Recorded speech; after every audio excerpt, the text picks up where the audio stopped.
Hello, everybody. Terrence Popp here with another episode of Live from the Lair. And today I'm doing a response video to a video put out by Mr. Matt Walsh called The Divorce System is Unjust. I just want to go on the record here. I agree with most of what this individual has to say, but sometimes he comes across as holier than thou, speaking from a position of inexperience. Now, this is very similar to what I used to experience in the military when I would get these young bucks, officers right out of West Point who literally know about the world from the books that they studied in college, and then they show up on the ground and try to give advice to dudes who are in the trenches how they could do it better. It always causes all kinds of problems. It's doing the same thing now.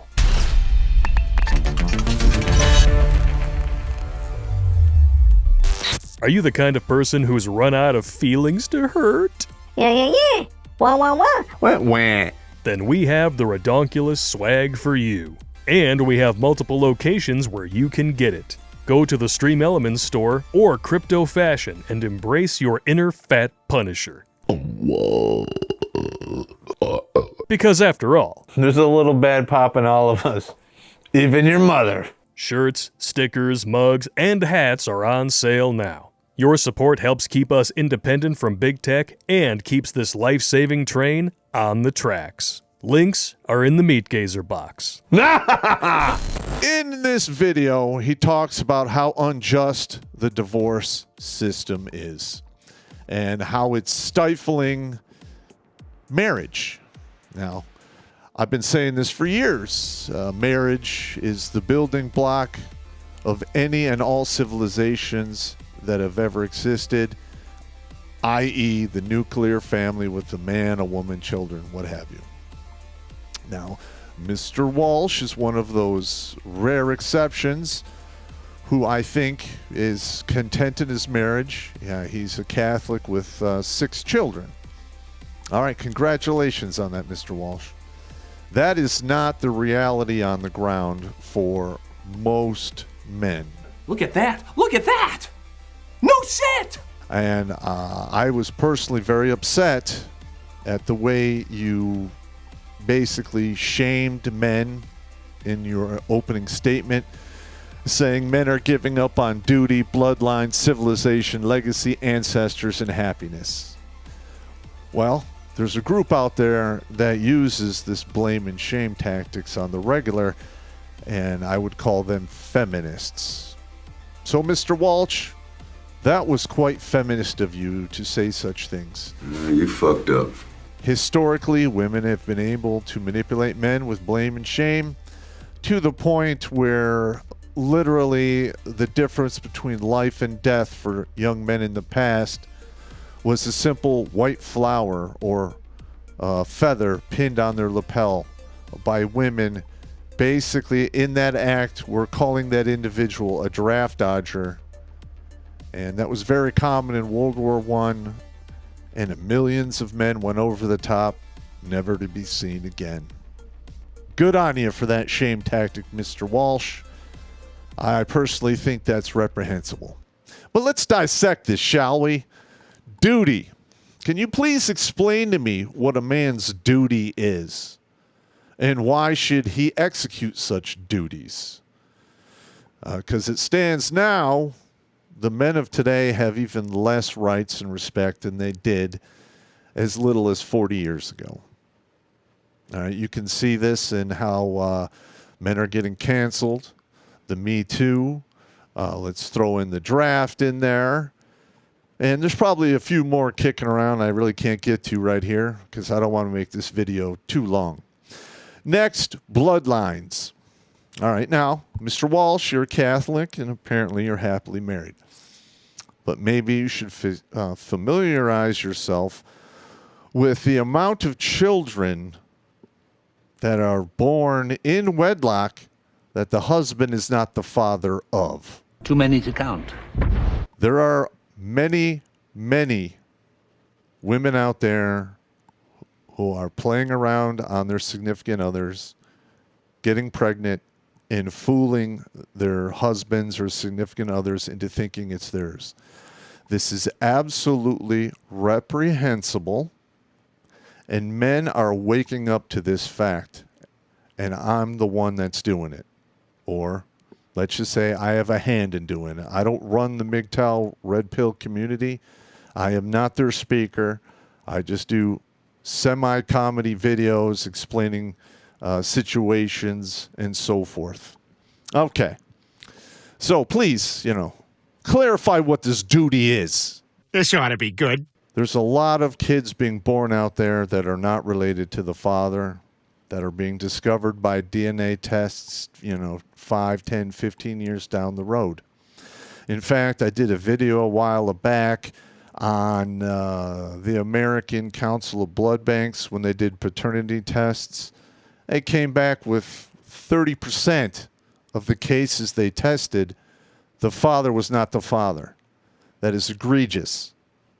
All right? And this behavior is protected by law in the courts, and I'll get to that towards the end. Oh, boy. Responsibility to the civilization?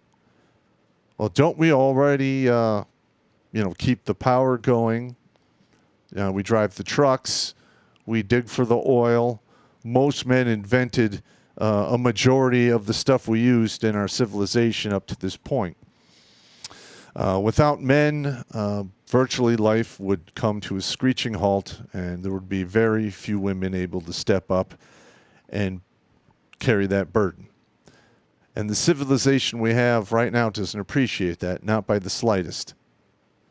All right, you can check out the divorce stats, all of the downplaying and bad-mouthing of men across all of the media. Why do you think men should uphold the civilization, especially when it's radically turned against them?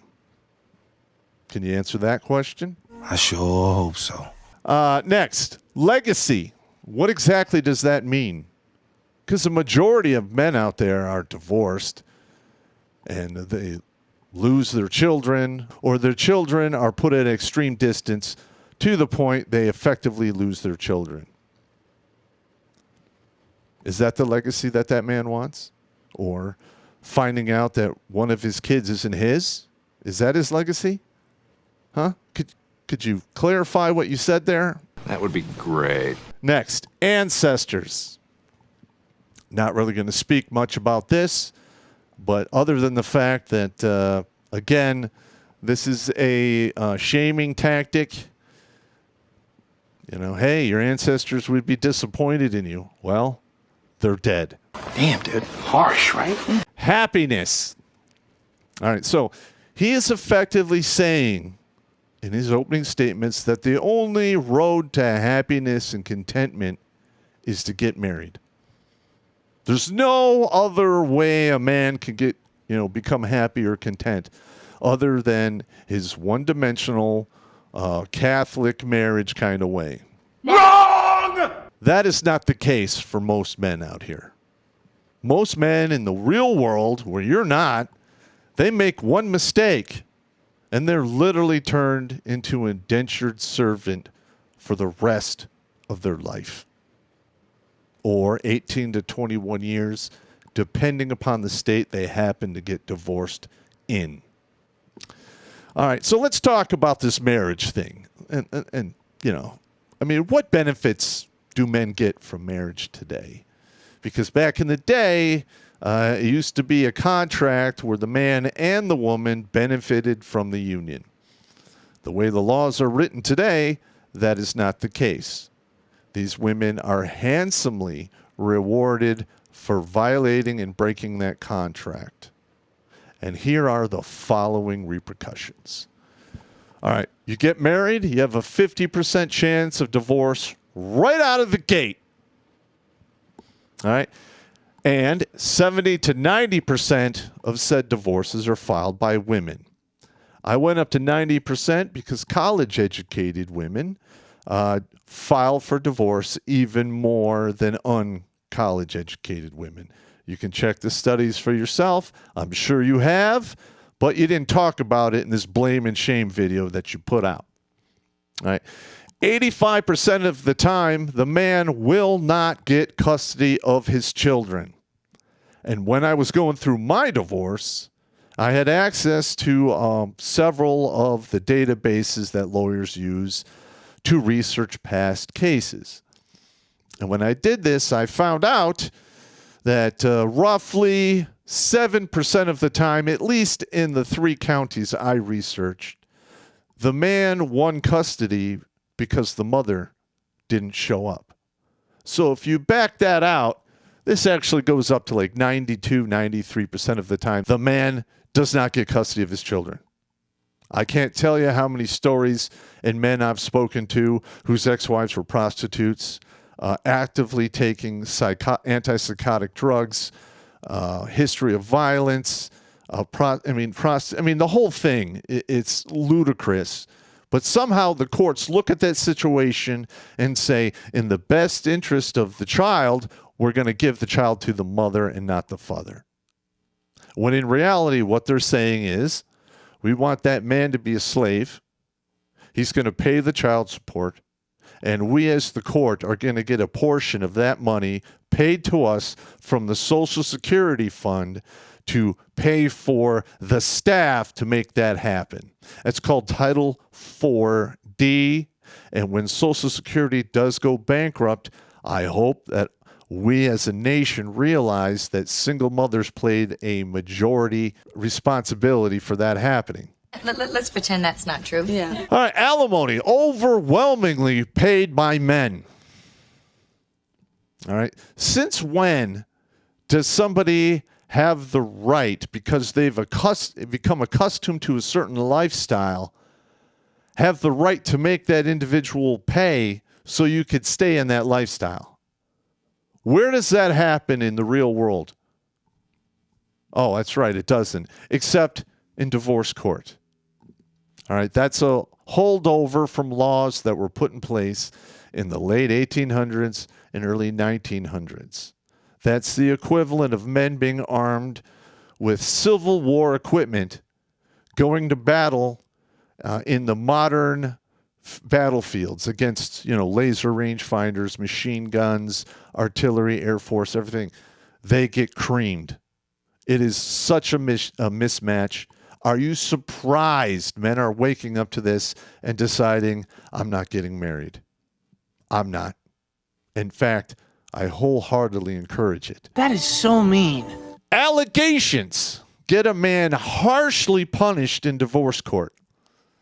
I have been in the court when accusations were made, and the man was instantly issued a PPO order, meaning he had to leave his house. He was effectively made homeless. Later on, that same guy had his house, which he owned before he got married, given to his now ex-wife because they had children. All right. The value of that house was not included in any of the child support settlements. In fact, it wasn't even mentioned. It was just transfer to her or go to jail. And you're going to pay $1,200 a month just in child support, $400 a month in medical insurance, and then, of course, you have daycare and all that other crap. The dude was literally paying $2,100 a month. Roughly 72% of his take-home pay. The man was effectively made homeless. That's some bullshit. I saw that happen, and I experienced it myself because it happened to me. I'm sure it hasn't happened to you, and you haven't experienced this bitter pill called the red pill for real. So, in effect, you are like up on a podium preaching down to us, throwing mud and thinking you're better than everyone else in regards to this particular subject. You're not. All right. In fact, in this particular lane, I would say you're about as ignorant as a kindergartner. No offense, but I'm just pointing out facts here. Yeah, well, that's just like your opinion, man. Lawyers, they call this one up here the silver bullet because it's pretty much an automatic win for the woman in the divorce situation. And here's the sticking point. most attorneys out there recommend that the woman do something like this because it makes the whole process easier on her. Meaning, the man's going to lose his kids, lose his house, lose his assets, become homeless. And even if it's all proven to be hogwash, it's not undone, and there is no punishment for either the attorney or the soon-to-be ex-wife for lying in court. You believe any of that shit? Here we go. It is not possible to actively sue the divorce court or the divorce industry for violating your constitutional rights and slander. Basically, when a man goes into divorce court, there is no constitutional protection at all. If you've read the Constitution, which I know you have, there is a clause in there against indentured servitude. If you look up the definition of that, it pretty much fits to the ex-husband having to pay these exorbitant amounts of child support. And in most states, if the woman is successful in duping the man for 2 years and a day that the child, was his, and he finds out through DNA that it's not, he is still obligated to pay that child support for 18 to 21 years. That is straight up slavery, and that is about as unjust as it comes. Did you ever talk about that? I can't say that I have. Now let's talk about the results of divorce on men here. The main one is suicide and depression. Now, I've been battling this whole male suicide problem that has really gotten bad in the past 20 years. And one of the main reasons I battle it as hard as I do, because it almost happened to me. I had a former commander blow his head off 4 days prior to me planning to do the exact same thing. And then I had to run his funeral. I saw exactly the impact on his friends and family. Changed my tune. All right? And our government has spent billions of dollars on programs. They've hired an army of counselors to try to stop this, and they have been unsuccessful. Me, using logic, reason, comedy, and satire, I'm up to 509 men who have come forward and credited me with keeping the gun out of their mouth. So maybe I know what I'm talking about here. Maybe you do. Next, homelessness. I was made homeless for a little over 6 months. As my divorce was filed and started, ramping up, and I was hit with the child support and I had to pay all the crazy stuff. At that time, I was recovering from being wounded in Iraq, and the business that I had run prior to that was out of business, but they had no problem using the income from a business that had been shut down for 4 years to, slap me with a child support number. And they said, don't worry, you can appeal it in 2 years. Well, if that was the case, since I was unemployed, it only would take roughly 7 months before I was over the $5,000 minimum, where men can be charged a felony for the inability to pay such child support, alimony, what have you. All right? Now, women, if they don't want to have a child, they have the AAA insurance option. Abort, abandon, and adopt. Men, they have pay or go to jail. That's it. And because of me and many other red pill individuals such as myself, we're educating the youth of today against this injustice. And I hope the marriage rates go to absolute zero. I truly do. Because we need to have that so everything could be reset. And unfortunately, that is going to result in a boatload of pain, agony, and I dare say death. All right? You have 6 children. 20 years from now, when it all implodes, they're going to be stuck in the middle of that hellscape that feminism and our civilization has created. Listen, I'm not throwing shade on you. I don't want anything bad to happen. I'm just saying, at the current rate, 20 years from now, it is going to be bad. And I mean bad. Next, addiction. Because of the depression, a lot of guys crawl into the bottle or start using drugs.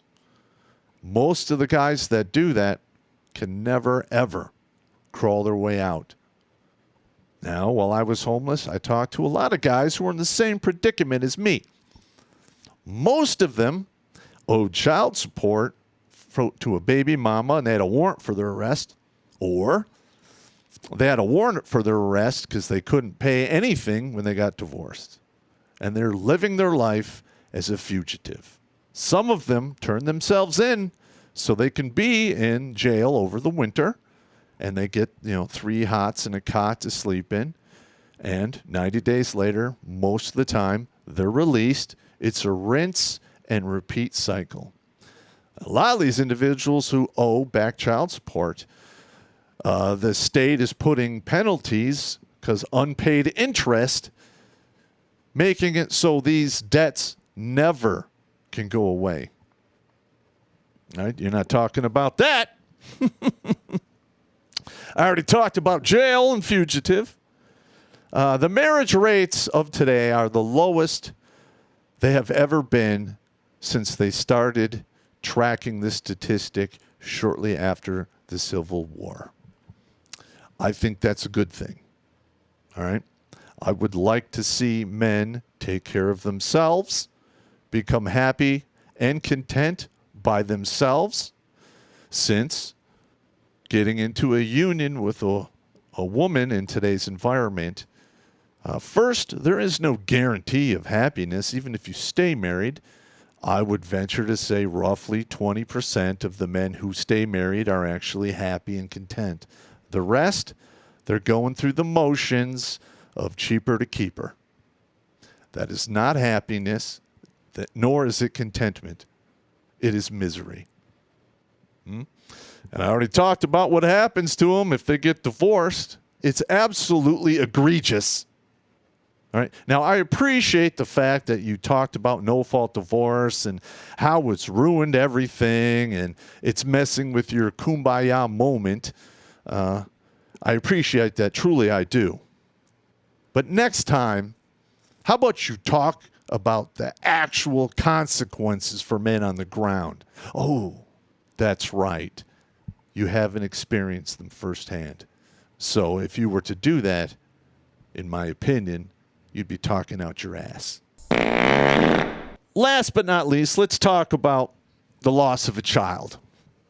All right. Now, in my opinion, and in the opinions of Psychology Today and other publications, the loss of a child is the most excruciating pain that a parent can endure in this life, bar none.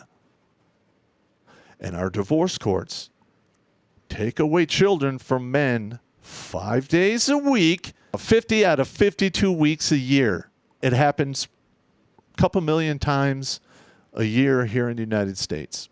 Well, 4 days a month a father does not make. And here's another aspect, because I've lived through this myself, is every time I picked my kids up, when I did see them on the limited times I was allowed, I was filled with absolute joy for about 48 hours. And then I had to drop them off, knowing I wouldn't see them again 2 weeks, 3 weeks, who knows how long. Every time that happened, in my mind, I was processing the death of my children. That was the emotional toll that whole thing took on me. I had no idea. And it's the same for most men out there who are not sociopaths. Men love their children. They want to raise their children. But the way the world is, most of the time, they don't get that luxury anymore. I did a video about 6 years back called Deadbeat Dad Dilemma. And I talked about exactly how this phenomena happens. These child support awards with daycare and medical are so high, these men cannot pay them. They have no choice but to run. Or if they're one of those fortunate few that can pay them, most have to get a second job. Well, time is money. Most kids are only awake from 8 o'clock to roughly 8 o'clock in the morning to roughly 8 or 9 at night. When is that man going to have time to see his kids?